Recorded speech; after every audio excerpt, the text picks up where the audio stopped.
नमस्कार, स्वागत है आपका आपके अपने channel health and medicine Hindi में। आज की वीडियो में मैं आपको क्रोन्स डिजीज के बारे में बताने वाला हूँ। क्रोन्स डिजीज हमारे पाचन तंत्र के साथ जुड़ा हुआ एक रोग है। वीडियो शुरू करने से पहले पिछले वीडियो की अपडेट दे देता हूँ। पिछले वीडियो में हमने बात की थी स्लीप वॉकिंग यानी कि नींद में चलने की आदत या बीमारी के बारे में। वीडियो की लिंक आपको नीचे डिस्क्रिप्शन में मिल जाएगी।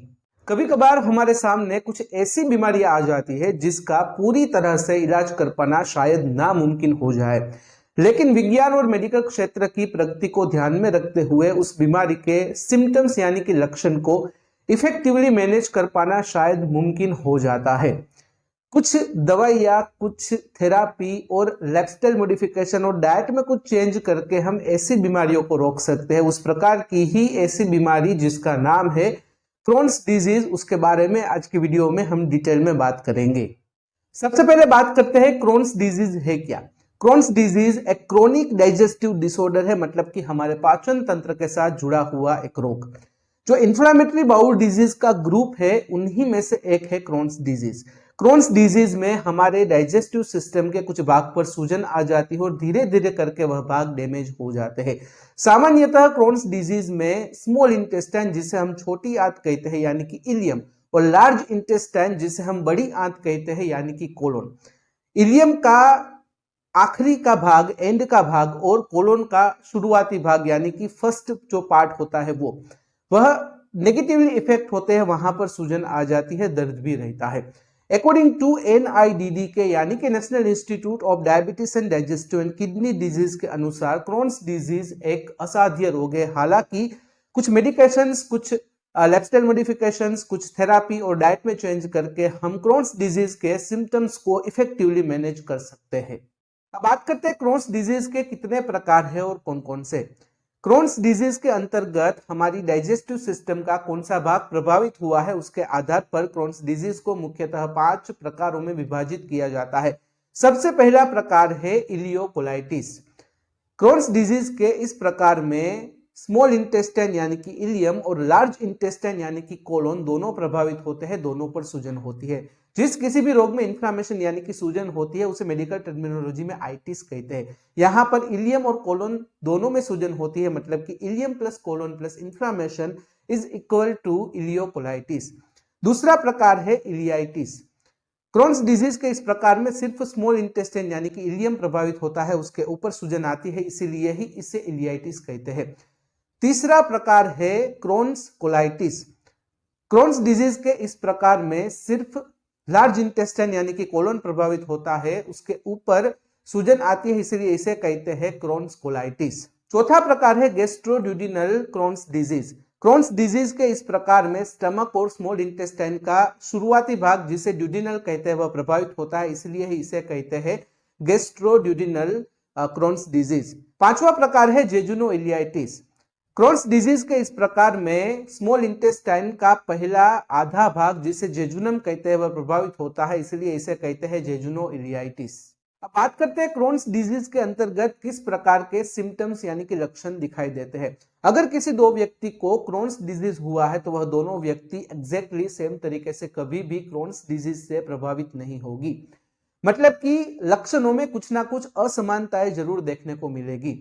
क्रोन्स डिजीज के अंतर्गत कौन सा भाग प्रभावित हुआ है, कितना समय बीत चुका है, कौन सी ट्रीटमेंट चल रही है, लाइफस्टाइल मॉडिफिकेशन किया है कि नहीं, डाइटरी चेंजेस किए हैं कि नहीं, वह सब चीजों पर क्रोन्स डिजीज के लक्षण डिपेंड करते हैं। सामान्यतः बात करें तो क्रोन्स डिजीज में इलियम यानी कि स्मॉल इंटेस्टाइन और कोलोन यानी कि लार्ज इंटेस्टाइन दोनों प्रभावित होते हैं और पेट दर्द, डायरिया, ब्लोटिंग, क्रैम्पिंग इत्यादि लक्षण दिखाई देते हैं। दूसरे कुछ डाइजेस्टिव सिम्टम्स की बात की जाए तो रेक्टल ब्लीडिंग, नोजिया, वोमिटिंग, भूख कम लगना, लेट्रिन के लिए अचानक से ज्यादा प्रेशर आ जाना इत्यादि लक्षण दिखाई देते हैं। अगर हम अदर देन डाइजेस्टिव सिम्टम्स की बात करें तो कमजोरी, थकान, वेट लॉस, ज्वाइंट पेन होना, आंख लाल हो जाना, आंख में खुजली होना, त्वचा पर रैशेस हो जाना, त्वचा पर सूजन आ जाना इत्यादि लक्षण दिखाई देते हैं। अब बात करते हैं क्रोन्स डिजीज के पीछे कौन से कारण और रिस्क फैक्टर्स जवाबदार होते हैं। अगर कोई एक ठोस या सटीक कारण की बात करें तो क्रोन्स डिजीज के पीछे कोई एक ठोस या फिर कोई एक सटीक कारण जानना काफी मुश्किल हो जाता है। अध्ययनों में ऐसा साबित हुआ है कि यह एक ऑटो इम्यून रिस्पॉन्स की तहत होता है। हमारी अपनी ही इम्यून सिस्टम हमारे गट में पल रहे जो गुड बैक्टीरिया है, जो हेल्दी बैक्टीरिया है, उसे मिस्टेकनली फॉरेन बॉडीज समझ लेती है, उस पर अटैक करती है और उसका नाश कर देती है और क्रोन्स डिजीज की स्थिति सामने आती है। कुछ एक्सपर्ट्स ऐसा मानते हैं कि जेनेटिक और एनवायरमेंटल दोनों फैक्टर्स जब कंबाइन होते हैं तब क्रोन्स डिजीज होने की संभावना और ज्यादा बढ़ जाती है। अगर कुछ रिस्क फैक्टर्स की बात करें तो सबसे पहला रिस्क फैक्टर है जीन्स।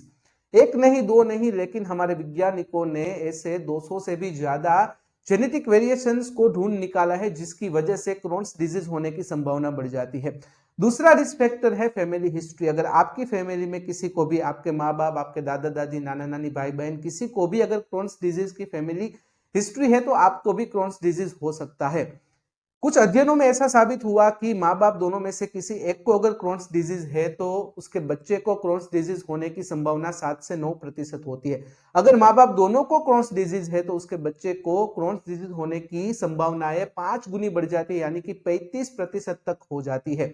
तीसरा रिस्क फैक्टर है वेयर यू लिव, मतलब कि आप कहां पर रहते हो। ऐसा देखने को मिला है कि जो लोग डेवलप्ड कंट्री में रहते हैं, उन लोगों में, जो लोग डेवलपिंग कंट्री में रहते हैं, उसके मुकाबले क्रोन्स डिजीज होने की संभावनाएं काफी ज्यादा होती है। मतलब कि जो लोग अर्बन एरियाज में रहते हैं, मतलब कि जो लोग सिटी में रहते हैं, मेट्रोपॉलिटन एरिया में रहते हैं, उन लोगों में, जो लोग गांव में रहते हैं, जो लोग रूरल एरिया में रहते हैं, उनके मुकाबले क्रोन्स डिजीज होने की संभावना काफी ज्यादा बढ़ जाती है।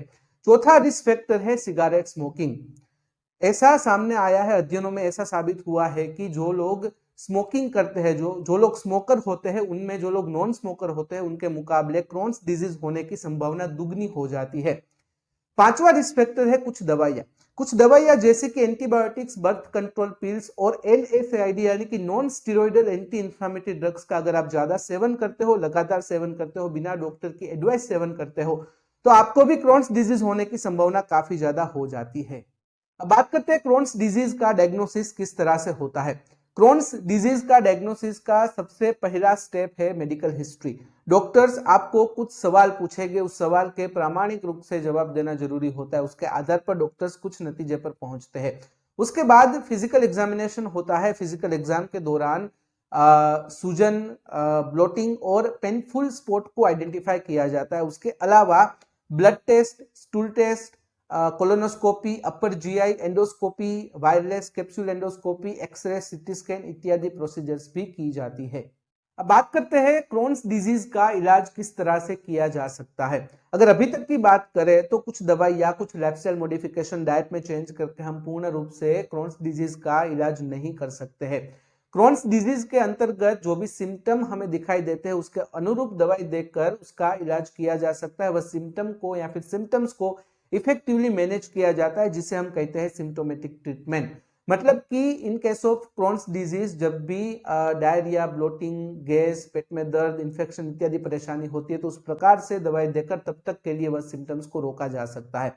मोस्ट ऑफ केसेस में सिर्फ मेडिसिन ही काफी नहीं होती है, सर्जिकल प्रोसीजर्स का भी यूज हमें करना पड़ सकता है। In case of surgical procedure Crohn's disease में हमारी डाइजेस्टिव सिस्टम का जो भाग नेगेटिवली अफेक्ट हुआ है उसे दूर किया जाता है। वह भाग को दूर करके लंबे समय तक सिम्टम्स फ्री लाइफ हम पेशेंट्स को दे सकते हैं। अब बात करते हैं क्रोन्स डिजीज के अंतर्गत हमें किस प्रकार की डाइट लेनी है। देखिए, ऐसी कोई सिंगल डाइट अवेलेबल नहीं है जो क्रोन्स डिजीज के सभी मरीजों को हेल्प कर पाए, मदद कर पाए। इसीलिए आपको अपने आप से या फिर किसी भी अच्छे डाइटिशियन का संपर्क करके अपने आप को अनुरूप हो, आपको जिस तरह से कंफर्टेबल हो उस प्रकार से आपको डाइट डिजाइन करनी है। आपको बस इतना ध्यान रखना है कि डाइट में ऐसी चीजें शामिल नहीं करनी है जिससे पेट में दर्द, गैस, ब्लोटिंग, कॉन्स्टिपेशन, डायरिया की परेशानी हो। आप ऐसी चीज शामिल कर सकते हैं जो इजी टू डाइजेस्ट हो, यानी कि पचने में आसान हो। अगर आपको ऐसा लगता है कि क्रोन्स डिजीज की वजह से आप कुपोषण के शिकार बन सकते हो, आपका वेट बहुत ही ज्यादा कम होता जा रहा है, आप माल न्यूट्रिशन की प्रॉब्लम से गुजर रहे हो, तो सबसे पहले आपको अपने डाइटिशियन से बात करके ऐसी डाइट डिजाइन करनी है जिसमें न्यूट्रिशन हो लेकिन क्रोन्स डिजीज के जो भी सिम्टम्स है उसे ज्यादा बिगाड़े नहीं। अब बात करते हैं कि अगर क्रोन्स डिजीज को इफेक्टिवली मैनेज नहीं किया गया तो इन फ्यूचर कौन कौन सी कॉम्प्लिकेशंस का सामना हमें करना पड़ सकता है। ज्यादातर लोगों को पाचन तंत्र से संबंधित कॉम्प्लिकेशंस का खतरा बना रहता है, तो कुछ लोगों को पाचन तंत्र के साथ साथ दूसरी सिस्टम से जुड़ी हुई कॉम्प्लिकेशंस भी हो सकती है। अगर मोस्ट कॉमन कॉम्प्लिकेशन की बात करें तो वो है इंटेस्टाइनल ब्लॉकेज। अगर क्रोन्स डिजीज लंबे समय से चल रहा है, अगर लंबे समय से सूजन है, अगर सूजन रुक नहीं रही है, उसके सिम्टम्स इफेक्टिवली मैनेज नहीं हो रहे हैं, तो फिर स्कार टिश्यूज के जमावड़े की वजह से इंटेस्टाइनल ब्लॉकेज हो सकता है। इसके अलावा और दूसरी कॉम्प्लिकेशंस भी हो सकती है, जैसे कि एनस के भाग पर चीरे पड़ जाना, सीरियस इंफेक्शन हो जाना, कुपोषण यानी कि malnutrition, colon cancer, liver disease, hepatitis, mouth disease, joint disease, eye disease इत्यादि। तो यदि जानकारी क्रोन्स डिजीज के बारे में अगर आप और ज्यादा जानकारी जानना चाहते हो तो आप मुझे कमेंट के जरिए क्वेश्चन कर सकते हो, या फिर डायरेक्टली आप मुझे qa.ham@gmail.com पर मेल भी कर सकते हो। अगर आपको कभी भी ऐसा लगे कि क्रोन्स डिजीज के संलग्न सिम्टम्स आपको दिखाई दे रहे हैं तो तुरंत ही आपको अपने हेल्थ केयर प्रोफेशनल का संपर्क करना जरूरी हो जाता है। तो फिलहाल इस वीडियो में बस इतना ही। आज का वीडियो ध्यान से देखने और सुनने के लिए आपका धन्यवाद। जय हिंद, जय भारत।